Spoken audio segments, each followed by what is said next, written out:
ಜೀವನದಲ್ಲಿ ನಿಜವಾದ ಸಂತೋಷವನ್ನು ಹುಡುಕೋಕೆ ಬಹಳ ಜನರು ಹೊರಗಿನ ವಿಷಯಗಳ ಮೇಲೆ ಅವಲಂಬಿತರಾಗ್ತಾರೆ. ಆದರೆ ಸತ್ಯ ಏನಂದ್ರೆ, ನಿನ್ನ ಖುಷಿ ನಿನ್ನ ಕೈಯಲ್ಲೇ ಇದೆ. ನಿನ್ನ ಮನಸ್ಸು, ನಿನ್ನ ಯೋಚನೆಗಳು, ನಿನ್ನ ನಿರ್ಧಾರಗಳು ಇವುಗಳೇ ನಿನ್ನ ಜೀವನದ ದಿಕ್ಕನ್ನು ತೀರ್ಮಾನಿಸುತ್ತವೆ. ಹೊರಗಿನ ಜನರು, ಪರಿಸ್ಥಿತಿಗಳು ಅಥವಾ ಅದೃಷ್ಟ ಇವು ಯಾವತ್ತೂ ನಿನ್ನ ಖುಷಿಯ ಮೂಲವಾಗಲಾರವು. ನಾವು ಸಾಮಾನ್ಯವಾಗಿ ಒಂದು ದೊಡ್ಡ ತಪ್ಪು ಮಾಡ್ತೇವೆ. ನಾವು ನಮ್ಮ ಸಂತೋಷವನ್ನು ಇನ್ನೊಬ್ಬರ ಮೇಲೆ ಅವಲಂಬಿತರಾಗಿಸುತ್ತೇವೆ. ಅವನು ನನ್ನನ್ನು ಅರ್ಥ ಮಾಡಿಕೊಂಡ್ರೆ ನಾನು ಖುಷಿ, ಅವರು ನನ್ನನ್ನು ಮೆಚ್ಚಿದ್ರೆ ನನಗೆ ಸಂತೋಷ, ಇವನು ನನ್ನ ಜೊತೆ ಇದ್ರೆ ನಾನು ನಗ್ತೀನಿ. ಈ ರೀತಿಯ ಯೋಚನೆಗಳು ನಮ್ಮ ಮನಸ್ಸಿನಲ್ಲಿ ಇರುತ್ತವೆ. ಆದರೆ ಈ ಯೋಚನೆಗಳೇ ನಮ್ಮ ನೋವಿನ ಮೂಲ. ಯಾಕೆಂದ್ರೆ ನೀವು ಯಾರ ಮೇಲಾದರೂ ನಿರೀಕ್ಷೆ ಇಟ್ಟಾಗ ನೀವು ನಿಮ್ಮ ಖುಷಿಯ ಕೀಲಿಯನ್ನು ಅವರ ಕೈಗೆ ಕೊಡುತ್ತೀರಿ. ಅವರು ಹೇಗೆ ವರ್ತಿಸುತ್ತಾರೆ, ಅವರು ಏನು ಹೇಳುತ್ತಾರೆ, ಅವರು ನಿಮ್ಮ ಬಗ್ಗೆ ಹೇಗೆ ಯೋಚಿಸುತ್ತಾರೆ, ಇವುಗಳ ಮೇಲೆ ನಿಮ್ಮ ಮನಸ್ಥಿತಿ ಅವಲಂಬಿತವಾಗ್ತದೆ. ಒಂದು ಕ್ಷಣ ಯೋಚಿಸಿ, ನೀವು ಯಾರ ಮೇಲೂ ನಿರೀಕ್ಷೆ ಇಡದೇ ಇದ್ದರೆ ನಿಮಗೆ ನೋವಾಗುವ ಸಾಧ್ಯತೆ ಕಡಿಮೆ ಆಗುತ್ತದೆಯಾ? ಖಂಡಿತವಾಗಿಯೂ ಆಗುತ್ತದೆ. ಯಾಕೆಂದ್ರೆ ನಿರೀಕ್ಷೆಗಳೇ ನಿರಾಸೆಗಳ ಮೂಲ. ನೀವು ಯಾರನ್ನಾದರೂ ಪ್ರೀತಿಸಬಹುದು, ಗೌರವಿಸಬಹುದು, ಸಹಾಯ ಮಾಡಬಹುದು, ಆದರೆ ಅವರಿಂದ ಏನನ್ನೂ ನಿರೀಕ್ಷಿಸಬೇಡಿ. ಇದು ಸ್ವಾರ್ಥವಲ್ಲ, ಇದು ಸ್ವರಕ್ಷಣೆ, ಸೆಲ್ಫ್ ಪ್ರೊಟೆಕ್ಷನ್. ಜೀವನದಲ್ಲಿ ಬಹಳ ಜನರು ಬರುತ್ತಾರೆ, ಕೆಲವರು ಉಳಿಯುತ್ತಾರೆ, ಹಲವರು ಹೋಗುತ್ತಾರೆ, ಆದರೆ ನೀವು ಮಾತ್ರ ನಿಮ್ಮ ಜೊತೆ ಯಾವತ್ತೂ ಇರುತ್ತೀರಿ. ಆದ್ದರಿಂದ ನೀವು ನಿಮ್ಮನ್ನು ಪ್ರೀತಿಸಬೇಕು, ನಿಮ್ಮನ್ನು ಗೌರವಿಸಬೇಕು, ನಿಮ್ಮನ್ನು ಬೆಳೆಸಬೇಕು. ನಿನ್ನ ಖುಷಿ ನಿನ್ನ ಕೈಯಲ್ಲಿದೆ ಅಂದ್ರೆ ಏನು ಅರ್ಥ? ಅದು ಅರ್ಥ, ನೀನೇ ನಿನ್ನ ಜೀವನದ ಮಾಲೀಕ, ನೀನೇ ನಿನ್ನ ಮನಸ್ಸಿನ ನಾಯಕ, ನೀನೇ ನಿನ್ನ ಭವಿಷ್ಯದ ನಿರ್ಮಾಪಕ. ಯಾವುದೇ ಸಮಸ್ಯೆ ಬಂದಾಗ ಇದು ಯಾಕೆ ನನಗೆ ಅನ್ನೋ ಪ್ರಶ್ನೆ ಕೇಳಬೇಡಿ. ಬದಲಿಗೆ ಇದರಿಂದ ನಾನು ಏನು ಕಲಿಯಬಹುದು ಅನ್ನೋ ಪ್ರಶ್ನೆ ಕೇಳಿ. ಇದೇ ಮನೋಭಾವ ನಿಮ್ಮನ್ನು ಬಲವಾಗಿಸುತ್ತದೆ. ಜೀವನದಲ್ಲಿ ಸೋಲುಗಳು ಬರುತ್ತವೆ. ಜನರು ತಪ್ಪಾಗಿ ಅರ್ಥ ಮಾಡಿಕೊಡುತ್ತಾರೆ, ಕೆಲವರು ನಿಮ್ಮನ್ನು ಬಿಟ್ಟು ಹೋಗುತ್ತಾರೆ. ಆದರೆ ಇವೆಲ್ಲವೂ ನಿಮಗೆ ಒಂದು ಪಾಠ ಕಲಿಸುತ್ತವೆ. ನಿನ್ನ ಮೇಲೆ ನಿನ್ನ ವಿಶ್ವಾಸವೇ ಮುಖ್ಯ. ನೀವು ನಿಮ್ಮ ಮೇಲೆ ನಂಬಿಕೆ ಇಟ್ಟಾಗ ನಿಮ್ಮ ಖುಷಿ ಯಾರ ಮೇಲೂ ಅವಲಂಬಿತವಾಗುವುದಿಲ್ಲ.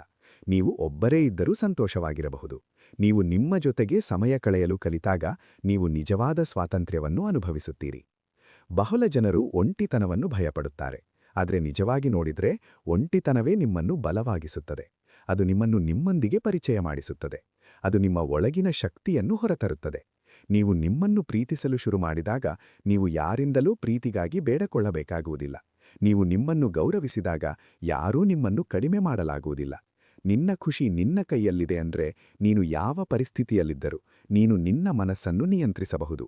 ನೀನು ದುಃಖವನ್ನು ಆಯ್ಕೆ ಮಾಡಬಹುದು ಅಥವಾ ಸಂತೋಷವನ್ನು ಆಯ್ಕೆ ಮಾಡಬಹುದು. ಜೀವನದಲ್ಲಿ ಕೆಲವು ವಿಷಯಗಳು ನಮ್ಮ ನಿಯಂತ್ರಣದಲ್ಲಿಲ್ಲ. ಆದರೆ ಒಂದು ವಿಷಯ ಮಾತ್ರ ಯಾವತ್ತೂ ನಮ್ಮ ನಿಯಂತ್ರಣದಲ್ಲಿರುತ್ತದೆ. ಅದು ನಮ್ಮ ಪ್ರತಿಕ್ರಿಯೆ, ರಿಯಾಕ್ಷನ್. ನೀವು ಹೇಗೆ ಪ್ರತಿಕ್ರಿಯಿಸುತ್ತೀರಿ ಅನ್ನೋದ್ರಿಂದ ನಿಮ್ಮ ಜೀವನದ ಗುಣಮಟ್ಟ ನಿರ್ಧಾರವಾಗುತ್ತದೆ. ಯಾರಾದರೂ ನಿಮ್ಮನ್ನು ತಪ್ಪಾಗಿ ವರ್ತಿಸಿದರೆ ನೀವು ಕೂಡ ಅದೇ ರೀತಿಯಲ್ಲಿ ವರ್ತಿಸಬೇಕೇ? ಬೇಡ. ಯಾಕೆಂದ್ರೆ ನೀವು ಅವರಂತಾಗಬಾರದು. ನೀವು ನಿಮ್ಮ ಮೌಲ್ಯಗಳನ್ನು ಉಳಿಸಿಕೊಳ್ಳಬೇಕು. ನಿಮ್ಮ ಮನಸ್ಸು ಒಂದು ತೋಟದಂತೆ. ನೀವು ಯಾವ ಬೀಜವನ್ನು ಬಿತ್ತುತ್ತೀರೋ ಅದೇ ಬೆಳೆದು ಬರುತ್ತದೆ. ಸಕಾರಾತ್ಮಕ ಯೋಚನೆಗಳನ್ನು ಬಿತ್ತಿದರೆ ಸಂತೋಷ ಬರುತ್ತದೆ. ನಕಾರಾತ್ಮಕ ಯೋಚನೆಗಳನ್ನು ಬಿತ್ತಿದರೆ ದುಃಖ ಬರುತ್ತದೆ. ಹಾಗಾದರೆ ಏನು ಮಾಡಬೇಕು? ಪ್ರತಿದಿನ ನಿಮ್ಮ ಮನಸ್ಸನ್ನು ಉತ್ತಮ ಯೋಚನೆಗಳಿಂದ ತುಂಬಿ. ನಿಮ್ಮನ್ನು ಪ್ರೇರೇಪಿಸುವ ವಿಷಯಗಳನ್ನು ನೋಡಿ, ಕೇಳಿ, ಓದಿ. ಯಾರಾದರೂ ನಿಮ್ಮನ್ನು ನಿರ್ಲಕ್ಷಿಸಿದರೆ ಅದನ್ನು ಮನಸ್ಸಿಗೆ ತೆಗೆದುಕೊಳ್ಳಬೇಡಿ.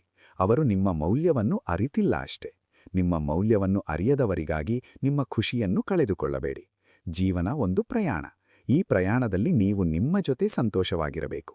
ಯಾಕೆಂದ್ರೆ ನೀವು ನಿಮ್ಮ ಜೊತೆ ಇರುವ ಸಮಯವೇ ಹೆಚ್ಚು. ನೀವು ನಿಮ್ಮನ್ನು ಖುಷಿಪಡಿಸಿಕೊಳ್ಳಲು ಕಲಿತಾಗ ನೀವು ಯಾರ ಮೇಲೂ ಅವಲಂಬಿತರಾಗುವುದಿಲ್ಲ. ನೀವು ಸ್ವತಂತ್ರವಾಗುತ್ತೀರಿ, ನೀವು ಬಲವಾಗುತ್ತೀರಿ, ನೀವು ನಿಜವಾದ ಸಂತೋಷವನ್ನು ಅನುಭವಿಸುತ್ತೀರಿ. ಕೆಲವೊಮ್ಮೆ ಜೀವನ ನಿಮಗೆ ಕಠಿಣ ಪಾಠಗಳನ್ನು ಕಲಿಸುತ್ತದೆ. ಆದರೆ ಆ ಪಾಠಗಳೇ ನಿಮ್ಮನ್ನು ಉತ್ತಮ ವ್ಯಕ್ತಿಯನ್ನಾಗಿಸುತ್ತವೆ. ನೀವು ನಿಮ್ಮ ಜೀವನವನ್ನು ಬದಲಾಯಿಸಲು ಬಯಸಿದರೆ ಮೊದಲು ನಿಮ್ಮ ಯೋಚನೆಗಳನ್ನು ಬದಲಾಯಿಸಿ.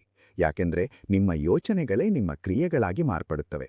ನಿಮ್ಮ ಕ್ರಿಯೆಗಳೇ ನಿಮ್ಮ ಜೀವನವನ್ನು ರೂಪಿಸುತ್ತವೆ. ನಿನ್ನ ಖುಷಿ ನಿನ್ನ ಕೈಯಲ್ಲಿದೆ. ಇದು ಒಂದು ವಾಕ್ಯ ಮಾತ್ರ ಅಲ್ಲ, ಇದು ಒಂದು ಸತ್ಯ. ಯಾರೂ ನಿಮ್ಮನ್ನು ಸಂಪೂರ್ಣವಾಗಿ ಅರ್ಥ ಮಾಡಿಕೊಳ್ಳುವುದಿಲ್ಲ. ಯಾರೂ ನಿಮ್ಮ ಎಲ್ಲಾ ಸಮಸ್ಯೆಗಳನ್ನು ಪರಿಹರಿಸುವುದಿಲ್ಲ.